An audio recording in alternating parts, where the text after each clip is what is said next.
Hello, Ring Central enthusiasts. This is your quick tutorial on how to run a meeting. Also, just with some quick tips and etiquette for joining Ring Central meetings.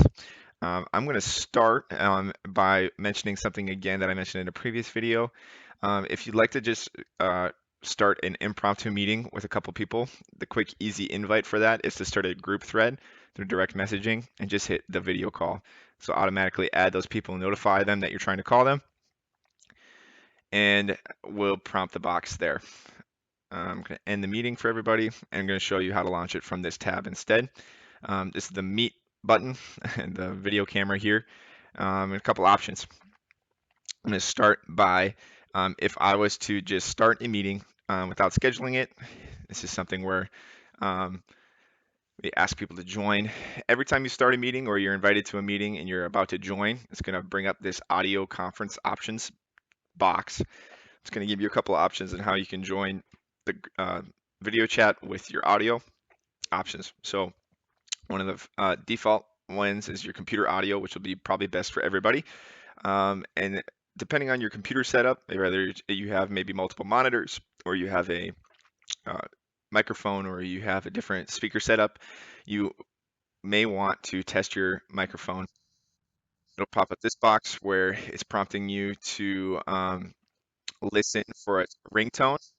I currently do hear the ringtone, but if I didn't, I would need to click this menu here and scroll through these devices that my laptop may be sending audio through, and find which one works.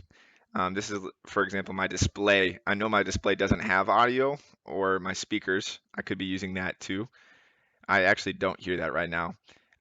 If you don't hear the ringtone, it says no. It's going to just toggle through. I do hear that, but I don't want to listen to that through my speakers right now. I want to listen through my headset. So I do hear that, and now I'm going to speak and pause. And I did hear that response. If I didn't hear that response, I'd do the same thing, toggle through,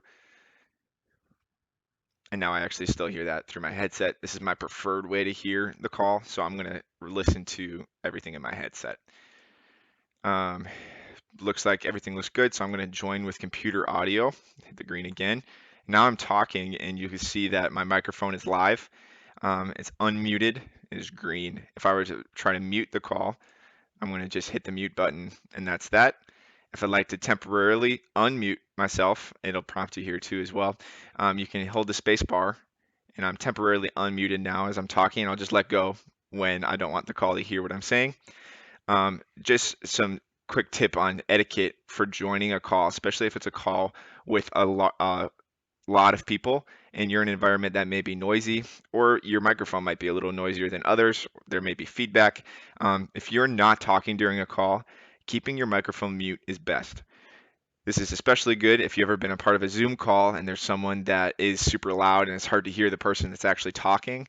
Um, that's because that person's unmuted and they may not realize it, but just a proper, just good practice is to keep yourself muted until you need to talk. If you're on your computer, you can just hold spacebar again, temporarily unmute yourself to talk, and then change that.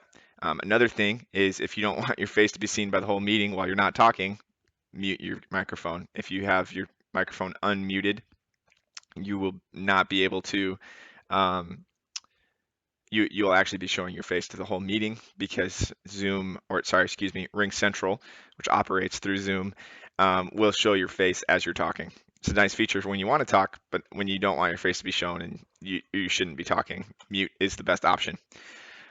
You'll notice as I'm recording this video, you can't see my face. That's because I'm screen recording right now, but um, know that this next button is how you control your video options here.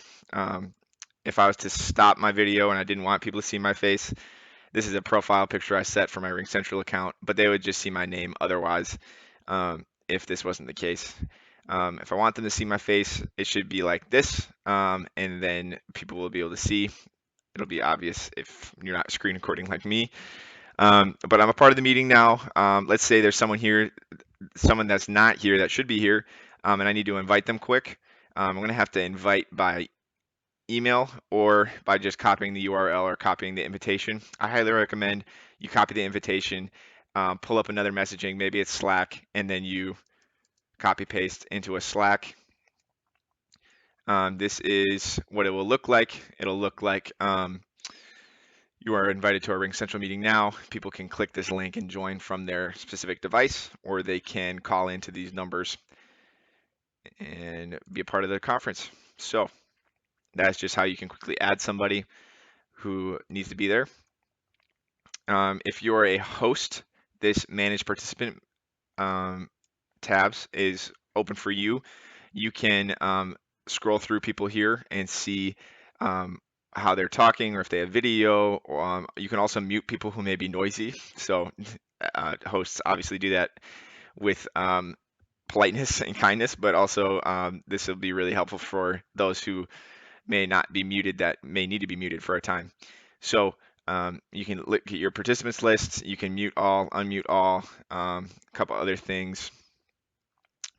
If you are hosting a large meeting, it may be best to mute participants on entry, and then they will not make any noise as you're already started the meeting or you've already started on a point of the agenda. So you don't want interruptions or people. So you click this, and now all new participants will be muted.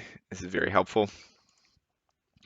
Um, Furthermore, next feature is one of my favorite features is the share screen feature. This allows the rest of the meeting to see what's going on your specific device screen. So if I were to share a document, I can click this window, and now the whole the whole meeting can see my screen. It can see as I'm typing. I can also see as I'm making edits or I'm just going through an agenda. This is a great feature. You can click multiple windows. You can take windows away. You can see different things. And so this will be very helpful for your teams as you're talking through subjects remotely and you're not in the same room. So my options up here, you'll notice that my screen is actually a little different. This menu will maybe hide some places, so you might have to move your cursor around to find it again. But you can always pause the share or stop the share. Pausing the share will allow you to switch windows confidentially without showing too many things. So if you were to pause the share right now, no one can see my screen in the meeting, and I can switch to a different window without letting people see something they may not need to see. That is super important for hosts as well as people who are maybe leading agendas and may have windows open that not everybody needs to see. So you can pause there, resume it. Oh, sorry. That whole time it was actually unpaused, but make sure it says your share screening is paused.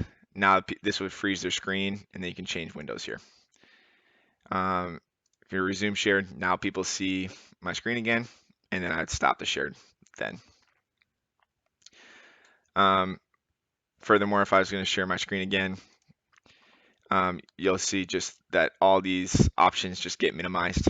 And so the same options that are here are available. They're just in a different place. These last two options are just available for you if you feel like you need to use them. I don't anticipate this group chat will be super useful, except for the fact that maybe your audio cut out and you just need to let everybody know. I'm going to say audio issues. I will reconnect later, just so people, or it could be just a polite way to say goodbye, everybody, while I'm muted, and then leave the meeting. If you are a host, you may record the meeting. Just by hitting record, you will now be able to have a recording of the meeting later, saved to your desktop automatically. So those are just some features of and proper etiquette and how you can join Ring Central meetings.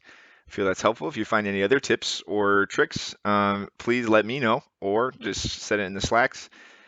We'd love to continue to make this better for our team and have it accessible as we will be telecommuting a lot in this season. The last thing, I guess, as we're closing, if I am the host of the meeting, I'll be ending the meeting for all. We'll close the entire meeting room, which means no one can be a part of the call anymore. But if you're the host and you feel like people are still talking, you can just leave the meeting and allow people to end it at their own time. Otherwise, ending the meeting for all will close everybody out of the meeting. So I'm going to do that. Also note, if you are a person who is trying to host a meeting and you find that you meet a meeting maximum where you can only add 5 people to your meeting, including yourself, that is the default setting for your RingCentral meetings. If you feel like that is not enough for your team, please let me know. We can add that, a large meeting license to your user.